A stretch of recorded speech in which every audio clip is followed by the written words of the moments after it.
Shooting it raw? Yes, shooting it raw. So moving on to the next photo, which you call "I'm Not Going Easy," and this is an awarded photo. Okay, let me just describe for the people listening. Okay, so it's a very close cropped shot of a pelican. It's a great white pelican. So you see the top bill, which is quite thin, and you see the extended skin of the bottom bill, and you see the veins, the bloody veins, the network of veins kind of extending. And in it is a fish that, do you know the species of fish? Yes. And actually this image is just, which I can't actually share too much at the moment, it's just won another award. It's under embargo at the moment in the conservation category. Sure. Because that is a pleco fish. Okay. And the pleco fish are these, as you can see, very large, very spiny aquarium fish from Latin America. Oh. And people, like the red-eared sliders here, that was in Singapore, people actually let them go because they get really big and nasty. Right. And then two things happen. First of all, they have no natural predators. Wow. And B, they eat everything else in the pond. Oh shit! So after 3 or 4 years, you've got 1,000 of those and not much else. Yeah, so actually, to look at what that image is, one of the defensive mechanisms of the pleco, this very large, scaly black fish, is to throw out. It's got these very large spiny fins. Oh wow! So you can see it's actually caught and coming through the skin side of the pelican. So I watched this for about half an hour. Holy shit. 30 minutes, and this poor pelican, what is wrong with this fish? And he put it down and he picked it up and he tried to swallow it, and every time this pleco would throw out these spiny fins. Yeah. And so while I was taking the photos, what I was trying to do with this particular one, was coming back to how this photo was taken. You have the in situ shot, so you know the kind of photo that you want to take. Right. Then you have the in situ, but I'm going to move it a little bit. So maybe I move the praying mantis onto a nice flower. Okay. And then you have the completely lucky, you're focused on the sunbird, and I don't know, maybe a python comes out of the bush and grabs it and say, oh my goodness, and then that's the shot. So it's that kind of shot where you have to be ready.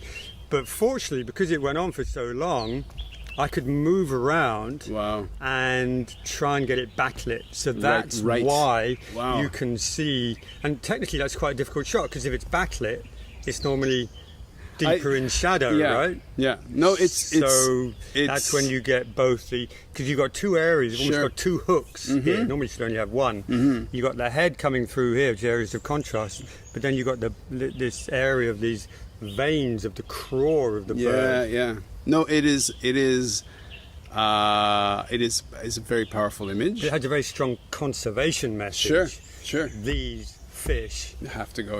We're finding. I mean, where was it? Somewhere it's got this huge problem with iguanas now. Okay. And they've started to allow people to hunt them and eat them. So, right. So I'm not sure we're going to hunt and eat plecos. No. Wow. Yeah. How many? When you go? Okay. So one of the things about shooting with film that I remember back in the day is that each time you trip the shutter, you hear like a little cash register go cha-ching. Okay, that's like 60 cents or whatever. With digital, we can just shoot thousands forever. What's your style? Because different people shoot in a different way. So some people will just burst photographs, bam, like go just 50 photos in a series, and then out of those pick the one. Is that kind of your style, or do you specifically shoot like? I have two styles now. Okay. And again, I think they're quite conscious. The first one is, because it's so easy, one of the temptations is, let's say you've got your mantis on the table in front of you, or your bird over there, like, yeah. Actually, I suppose it's because, I've trained myself, but also from my film background, it's like, well, hold on a minute. What is the correct shutter speed? Right. What is the correct aperture? What is my correct exposure? Photography is like sculpture more than painting, in that you're trying to take away. Right. So you're left with just the subject that you want to show. Yeah. And so if I'm trying to do that, then maybe I'll take a photo, and if that photo is not right, because I can now look at it my little LCD screen, which is amazing, then I will see, well, maybe I'll bracket it with some more depth of field. Right. So maybe I'll do f8, f10, f14 or something. But otherwise, I will try and take as few shots as possible. Right.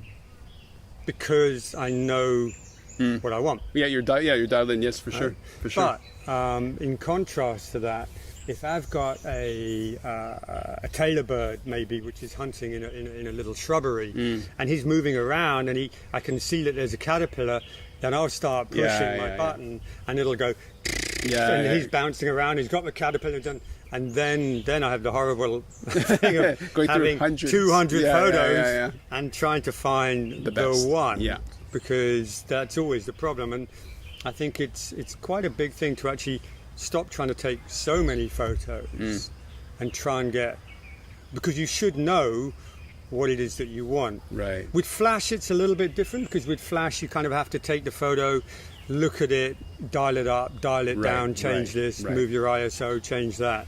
But otherwise I think if you're setting up a photo, unless you're moving around a lot, if you're just taking one photo, then I don't know if you should be able to take it in one photo, but maybe you should be able to take it in 10. Sure.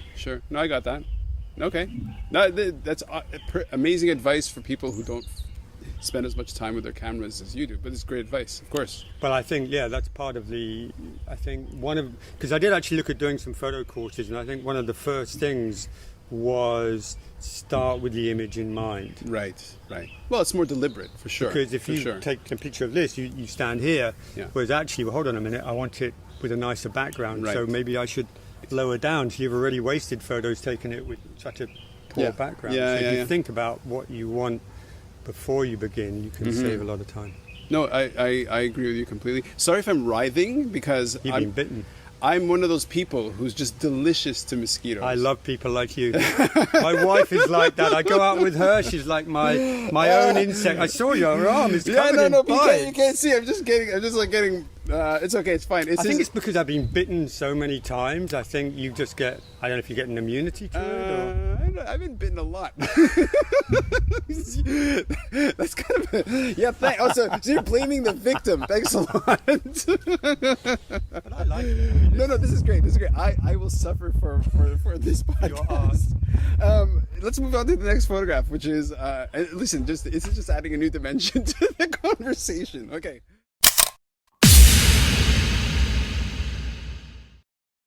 So, is life really a gift? Really? Can you make every second count? That's the whole point of the podcast. So, if you like what you've seen and you're inspired, because that really is my mission, then please give it a like, subscribe, and share. Shooting it raw? Yes, shooting it raw.